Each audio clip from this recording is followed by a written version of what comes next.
K Muraleedharan വട്ടിയൂർക്കാവിൽ നിന്നും മത്സരിക്കാൻ സാധ്യതയില്ല എന്ന് കേൾക്കുന്നു. വരുന്ന നിയമസഭാ തെരഞ്ഞെടുപ്പിൽ അദ്ദേഹത്തിന് വട്ടിയൂർക്കാവ് കൊടുക്കില്ല എന്നാണ് അറിയാൻ കഴിയുന്നത്. അതുകൊണ്ട് തന്നെ അദ്ദേഹം മറ്റ് ചില മണ്ഡലങ്ങൾ തേടുന്നതായിട്ട് നമ്മുടെ വർത്തമാന പത്രങ്ങളിൽ റിപ്പോർട്ടുകളുണ്ട്. എന്താണ് കെ മുരളീധരൻ്റെ ഇപ്പോഴത്തെ അവസ്ഥ? കെ മുരളീധരന് വട്ടിയൂർക്കാവിൽ ഒരു പ്രതാപകാലം ഉണ്ടായിരുന്നു കേട്ടോ. ആ പ്രതാപകാലം ഇല്ലാതാക്കിയത് കോൺഗ്രസ്സാണ്. അതിന് അദ്ദേഹം നിന്നു കൊടുത്തു.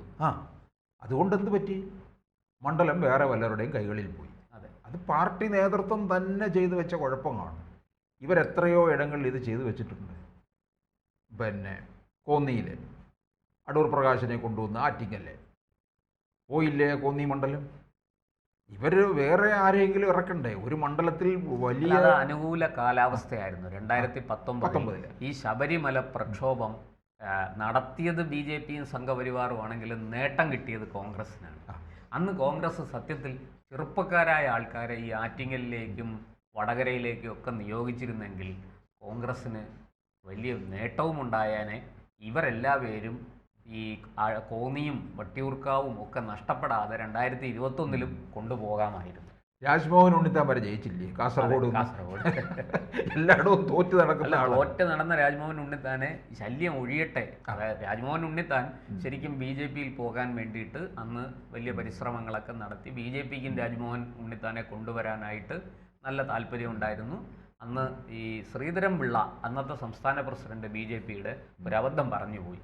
പുള്ളി ഏതോ ഒരു മീഡിയയ്ക്ക് ഒരു അഭിമുഖം കൊടുത്തപ്പോൾ പറഞ്ഞു, രാജ്മോഹൻ ഉണ്ണിത്താനെ പോലെയുള്ള കോൺഗ്രസ് നേതാക്കൾ BJPയിലേക്ക് വരാൻ തയ്യാറായി നിൽക്കുകയാണ് എന്നുള്ള ഒരു അബദ്ധം പുള്ളി പറഞ്ഞു. അത് മുതലാക്കിക്കൊണ്ട് രാജ്മോഹൻ ഉണ്ണിത്താൻ അത് വെച്ച് കോൺഗ്രസിൻ്റെ അടുത്ത് വിലവേശി. അങ്ങനെ കോൺഗ്രസ് ഹൈക്കമാൻഡ് ഈ പോയാൽ ഒരു നാണക്കേടല്ലേ, ഇത്രയും വലിയൊരു നേതാവല്ലേ, ഇത്രയും കാലം കോൺഗ്രസിൽ നിന്നതല്ലേ, അത് കോൺഗ്രസ്സിന് വലിയ തിരിച്ചടിയാകുമെന്ന് ഭയന്ന് എന്തായാലും കാസർഗോഡ് നമ്മൾ ജയിക്കില്ല, എന്നാ കാസർഗോഡ് പോയി മത്സരിച്ചോ എന്ന് പറഞ്ഞ് സീറ്റ് കൊടുത്തു. രാജ്മോഹൻ ഉണ്ണിത്താൻ്റെ ഭാഗ്യം അന്ന് ആ കൃപേഷും ശരത്ലാലും കൊല്ലപ്പെട്ടു. വലിയ തോതിൽ മണ്ഡലത്തിൽ മറ്റ് അനുകൂല സാഹചര്യങ്ങളും ഈ ശബരിമല ഇഷ്യൂ എല്ലാം കൂടെ വന്നപ്പോൾ, മാത്രമല്ല ഈ കേന്ദ്രത്തിലേക്ക് CPM-നെ ജയിപ്പിച്ച് വിടുന്നത് എന്തിന്, നേരെ കോൺഗ്രസിനെ തന്നെ ജയിപ്പിച്ച് വിടാം. രാഹുൽ ഗാന്ധി ഇവർ പോയാലും രാഹുൽ ഗാന്ധിയാണല്ലോ പിന്തുണയ്ക്കുന്നത്, എന്നാൽ പിന്നെ രാഹുൽ ഗാന്ധിയുടെ പാർട്ടിക്കാരനെ തന്നെ ജയിപ്പിച്ചു വിടാം എന്ന് ജനങ്ങളും കരുതി. ഇതൊക്കെയാണ് അന്ന് രാജ്മോഹൻ ഉണ്ണിത്താനെ തുണച്ചത്. ആ കുറി മായിച്ചിട്ട് അവിടെ പുള്ളി കുറി ഇടേണ്ടടുത്ത് കുറിയിടും, കുറി മായ്ക്കേണ്ടടുത്ത് കുറി മായ്ക്കുകയും ചെയ്യും. അപ്പം ഇപ്പം വട്ടിയൂർക്കാവിൽ മുരളീധരന് വിശ്വാസമില്ല. കാരണം പലരും ചതിക്കും. ജനങ്ങൾ വട്ടിയൂർക്കാവിലെ ആൾക്കാർ ഇപ്പോഴും മുരളീധരനെ നെഞ്ചേറ്റി നിർത്തിയിട്ടുണ്ട്. പക്ഷേ പാർട്ടി അവിടെ പാലം വലിക്കും. കാരണം മുരളീധരനെ BJP അവിടെ വളരെ ശക്തമാണ്. BJPക്ക് എനിക്ക് തോന്നുന്നു നിലവിൽ ഏതാണ്ട് 10ഓളം കൗൺസിലർമാർ അവിടെ ഉണ്ട്.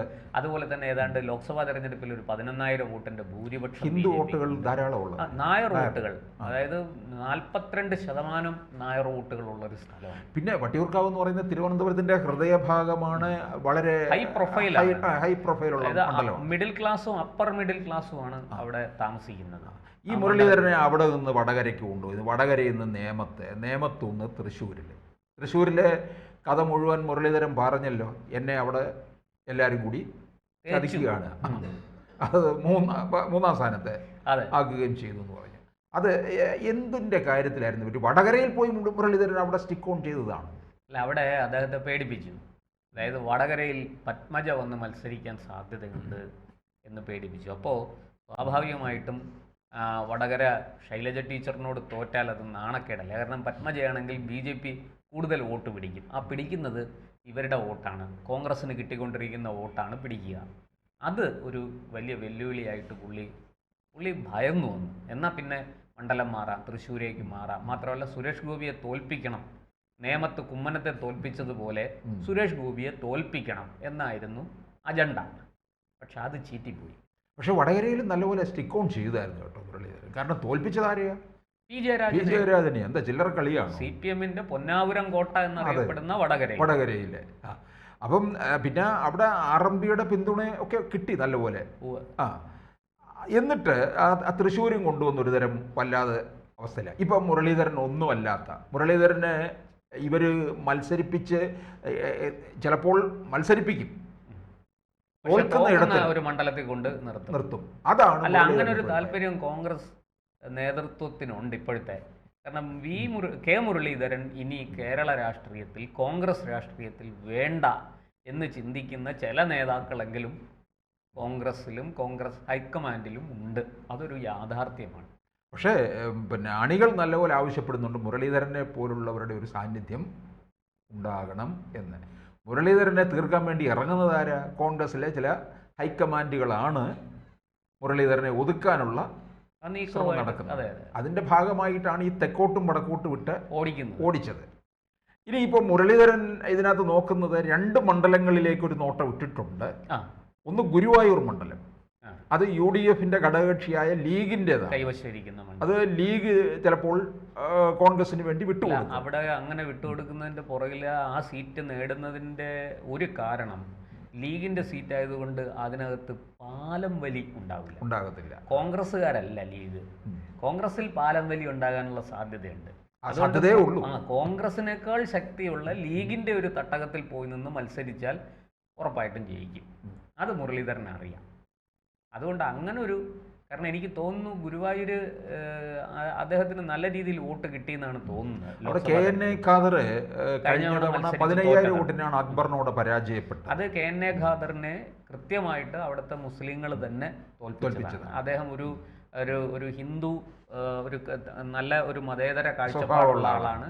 ഹിന്ദുക്കളോട് നല്ല ഒരു ആഭിമുഖ്യം കാണിക്കുന്നു. ഇതൊക്കെയാണ് അദ്ദേഹത്തിനെതിരെ അവിടെ ഇടതുപക്ഷം ഉൾപ്പെടെ പ്രചരിപ്പിച്ചത്. ഗുരുവായൂർ ക്ഷേത്രത്തിന്റെ അവിടെ പോവുകയൊക്കെ ചെയ്തു നോമിനേഷൻ അതൊക്കെ വലിയ വിവാദമാണ്. അതുപോലെ തന്നെ ഇദ്ദേഹം കൊയിലാണ്ടിയിൽ മുസ്ലിം വോട്ടുള്ള ഒരു സ്ഥലമാണ് ഉണ്ട്. അപ്പം കൊയിലാണ്ടിയും നോട്ടമുണ്ട്. കൊയിലാണ്ടി കോഴിക്കോട് ജില്ലയിലാണ്, വടകര ലോക്സഭാ മണ്ഡലത്തിലുമാണ്. അപ്പം മുരളീധരൻ്റെ അവിടെ ഇതുള്ളതാണ്. കാരണം അദ്ദേഹം വലിയ ബന്ധം സ്ഥാപിച്ചിട്ടുള്ളതാണ്, പ്രത്യേകിച്ച് വടകരയിലും കോഴിക്കോടും ഒക്കെ. മലബാറിൽ കോൺഗ്രസിനും ലീഗിനും വലിയ മുന്നേറ്റം ഉണ്ടാകും. അവർ ഇടതുപക്ഷം വിചാരിക്കുന്ന ഇപ്പം ജയിച്ചിരിക്കുന്ന പല മണ്ഡലങ്ങളിലും, പാലക്കാട് ജില്ലയിലാകട്ടെ, കോഴിക്കോടാകട്ടെ, കാസർഗോഡാകട്ടെ, ഈ ഇടതുപക്ഷം ജയിച്ചിരിക്കുന്ന പല മണ്ഡലങ്ങളിലും അവർ തോക്കും. ഇടതുപക്ഷത്തിന് തോൽവി ഉണ്ടാവും. അല്ല, അത് ലീഗ് വളരെ മുൻകൈയിട്ട് നിൽക്കും. കാര്യം ഇപ്പം നമ്മൾ നിലമ്പൂരിൽ കണ്ടില്ലേ? അതെ, ലീഗിന്റെ മിടുക്കാണ് അത്. കോൺഗ്രസ് അതിനൊപ്പം നിൽക്കും. അപ്പം നിലമ്പൂരിലെ ഈ വിജയത്തിന് പിന്നിൽ ലീഗല്ലേ? അതെ, അത് കുഞ്ഞാലിക്കുട്ടി. അത് ഈ തരത്തിൽ തന്നെ അവർ വടക്കോട്ടുള്ള എല്ലാ മണ്ഡലങ്ങളിലും പ്രവർത്തിക്കും. കാരണം ഇവർക്ക് അധികാരത്തിൽ വരണമില്ല. അതെ, ഇത്തവണ അധികാരത്തിൽ വന്നില്ലെങ്കിൽ ഇത് എല്ലാവർക്കും ഡു ഓർ ഡൈ സിറ്റുവേഷനാണ്. ഇടതുപക്ഷത്തിനും അധികാരത്തിൽ വന്നില്ലെങ്കിൽ അവരുടെ വാട്ടർലൂ ആണ്. UDFനും അധികാരത്തിൽ വന്നില്ലെങ്കിൽ കഴിഞ്ഞു. ഇടതുപക്ഷത്തിന് മൊത്തത്തിൽ പ്രശ്നമില്ല. ഇടതുപക്ഷം പ്രതിപക്ഷത്തിരിക്കാനും അവർക്ക് ശീലമുള്ളവരാണ്. പിണറായി വിജയന് നിൽക്കാൻ പറ്റും. പക്ഷേ അത് പിണറായി വിജയൻ എന്നുള്ളത് മാത്രമല്ല സാർ, ഇത്തവണ അധികാരം പോയാൽ പിന്നെ ഇടതുപക്ഷം കേരളത്തിൽ തിരിച്ചു വരുന്ന കാര്യം വലിയ ബുദ്ധിമുട്ടാണ്. പക്ഷെ പാർട്ടിയെ സ്നേഹിക്കുന്നവർ പറയുന്നത് ഇത്തവണ തോൽക്കണമെന്നാണ്. പാർട്ടി അത് അവരൊരു പരീക്ഷണം നടത്തി നോക്കുന്നതാണ്. ഇനി വരാൻ പോകുന്ന കാലത്ത്, വരുന്ന ഒരു 5-10 കൊല്ലത്തിനിടയ്ക്ക് പുതിയ വോട്ടർമാരുടെ എണ്ണം ധാരാളം ഉണ്ടാകും. അവർക്കൊന്നും ഈ കമ്മ്യൂണിസവും മാർക്സിസവും ഇടതുപക്ഷമൊന്നും അവർക്ക് വലിയ താല്പര്യമുള്ളതല്ല. മനസ്സിലായില്ലേ? അതൊക്കെ രാഷ്ട്രീയത്തിൻ്റെ സ്വഭാവം മാറി, ശൈലി മാറി. നമ്മളെ ലോകം മുഴുവനും ആ മാറ്റം പ്രകടമാണ്. അതിവിടെ കേരളത്തിലും ബാധിക്കും. ഇടതുപക്ഷം പതുക്കെ രാഷ്ട്രീയത്തിൽ നിന്ന് അപ്രസക്തമാവുകയാണ്.